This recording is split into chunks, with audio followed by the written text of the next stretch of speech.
like a Hellcat. Sekarang sistemnya adalah kita giveaway kalian subscriber kita. Kita giveaway ke kalian supaya kita makin besar. Guys, itu sistem politikus dari dulu. Gue bayar 100.000 ke kalian. Kalian pilih gue jadi gubernur kalian, gue jadi presiden kalian. Dan lihat sekarang bangsa ini di mana. It's a fucked up system. Seharusnya in a fair play, semua orang bermain tanpa ngasih duit, tanpa ngasih apa. Cuma buktiin ini karya gua, lu pilih gua untuk karya. Lu bukan pilih gua karena gua ngasih lu handphone, lu pilih gua karena gua ngasih lu mobil, lu pilih gua karena gua ngasih lu duit. Bukan. Lu pilih gua karena gua layak untuk dipilih. Oke, assalamualaikum warahmatullahi wabarakatuh. Sekarang udah jam berapa nih? Udah jam 12:30 malam, mungkin setengah 1 pagi, tanggal 30 Juni.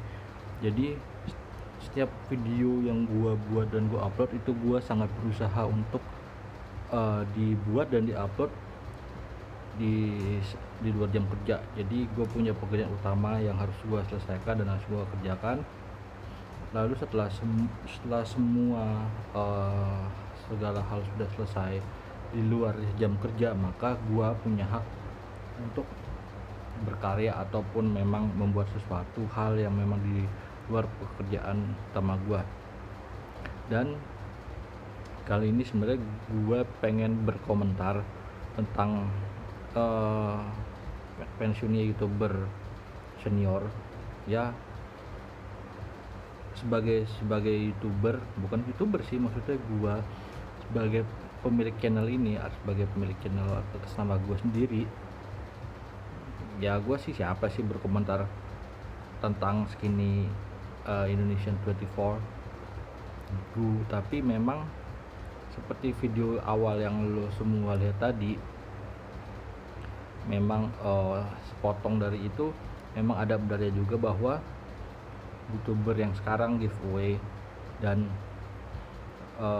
orang berusaha untuk mendapatkan hadiah giveaway itu, sehingga banyak orang yang mengikuti syarat-syaratnya seperti subscribe, like, comment, dan share video itu.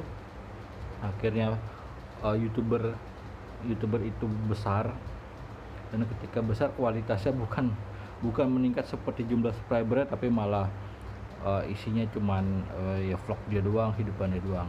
Tapi di satu sisi lain memang ya itu semua orang di dunia YouTube ini berhak untuk membuat video apapun dengan cara apapun, selama itu membuat secara positif dan juga menyampaikannya secara positif menurut gua. Dan apa ya YouTube itu memang nggak jauh-jauh dari bisnis sih, tapi gue harap YouTube sekarang seperti kalau zaman dulu kan YouTube lebih dari TV, kalau sekarang kan YouTube isinya orang TV.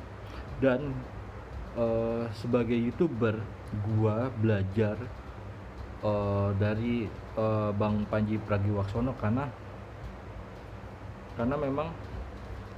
memang ya modal gue kecil, gue cuma pakai HP Google Pixel, dan gue membuat dan upload itu di luar jam kerja. Dan memang gue nggak ujuk-ujuk membuat YouTube ini. Gue belajar dari Facebook dulu, gue belajar dari Twitter, gue belajar dari Instagram. Akhirnya setelah gue punya power atau gue punya follower beberapa lah, akhirnya subscriber gue ada 1.400 dengan 600.000 viewer, dan ada kemungkinan besar gue akan mereset konsep YouTube ini. Tapi memang gue kalau berkomentar lebih tentang YouTuber zaman sekarang, ya siapa sih gue bukan siapa-siapa, tapi yang jelas gue sebagai penonton gue berhak buat berkomentar bahwa sebenarnya YouTuber zaman sekarang kan kebanyakan orang TV nih, seperti kita sebut nama aja ya, seperti Kang Sule, seperti Andre Taulani, Kang Ari Lasso, Bayung Wong, ataupun Raffi Ahmad. Mereka semua kan memiliki modal yang luar biasa, dan juga mereka punya skill yang luar biasa dibanding gua sebagai youtuber kecil dan youtuber lainnya. Mereka punya modal dan skill yang luar biasa. Tapi ketika mereka masuk ke YouTube malah konsep lama yang bagus itu ditinggalkan, seperti Andre Taulany yang kalau nggak salah awal konsepnya itu kan video tentang Dr. Choyke.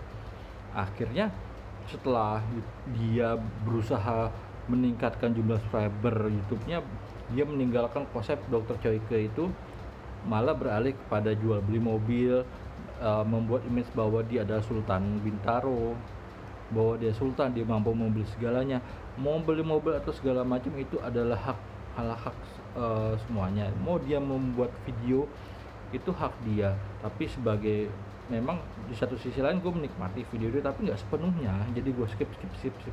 Ini hal-hal penting aja kayak gitu yang perlu gue tahu. Misalkan perbedaan mobil biasa dengan mobil mewah apa sih, tapi tanpa kita sadari apa yang dibuat misalkan Sultan Andara, seperti Sultan Cinere, seperti Sultan Bintaro, apa yang mereka buat itu membuat pemikiran orang kayaknya melupakan jati diri aslinya. Dalam arti gini, misalkan dia tinggal di gang, ekonomi dia menengah ke bawah, tapi ketika melihat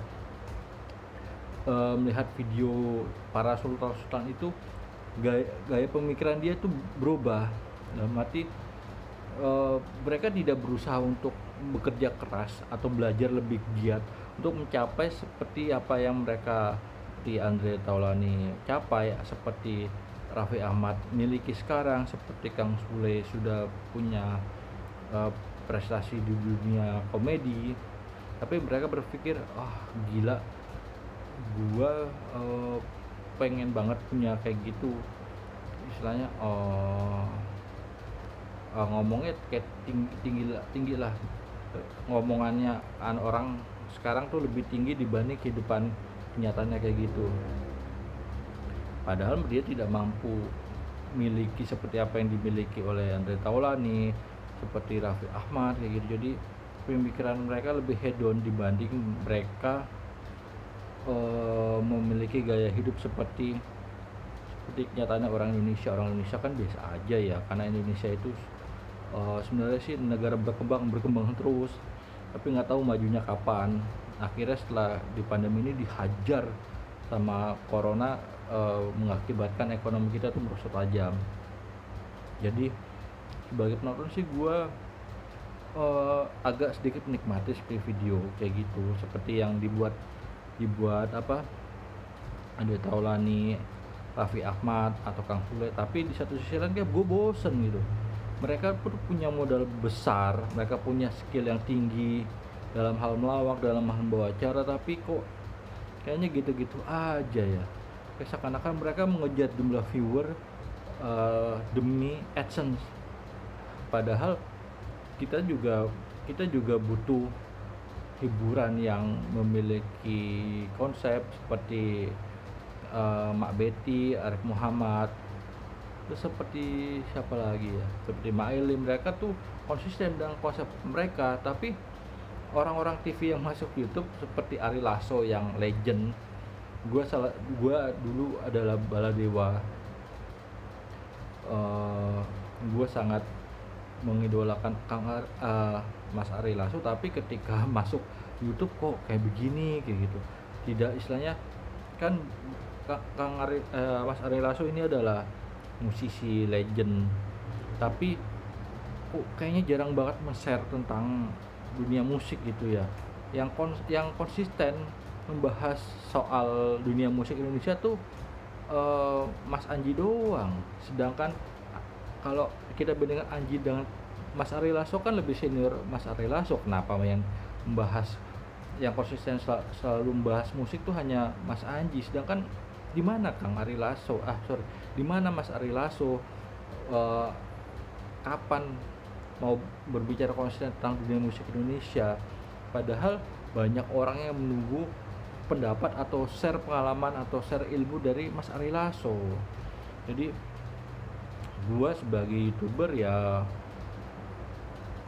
jadi intinya aja gue sebagai youtuber kecil ya, siapalah gue mau berkomentar seperti dewa-dewa mereka, seperti Skinny Indonesia 24, seperti Raditya Dika, seperti Panji Pragiwaksono.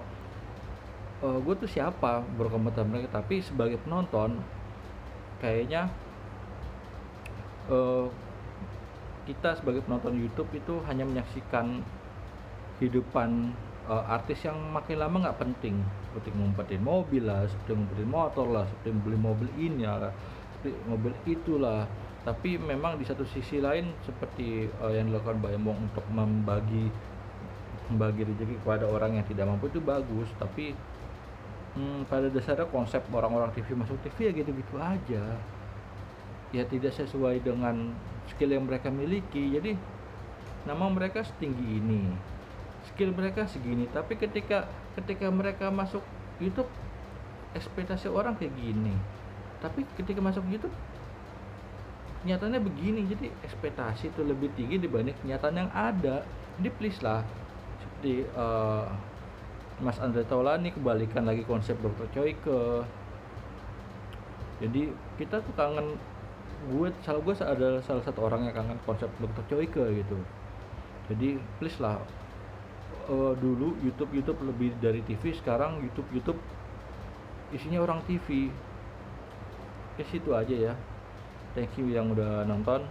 Jangan lupa like, comment, dan subscribe-nya, karena like, comment, dan subscribe lo merupakan sebuah simbol dukungan buat gua untuk selalu berjuang demi popok dan anak susu gua. So semoga YouTube lebih dari TV lagi.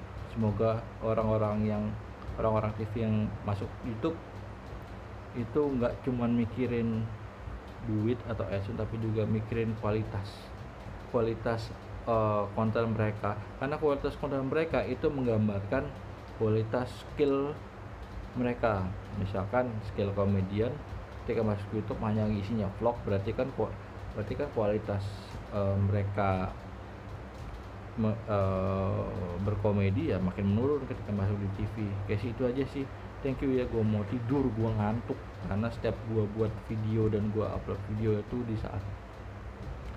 saat harus di luar jam kerja ya, karena gue harus profesional. Thank you, semoga YouTube lebih dari TV lagi, dan jangan cuma YouTube isinya orang TV. Thank you. Assalamualaikum warahmatullahi wabarakatuh.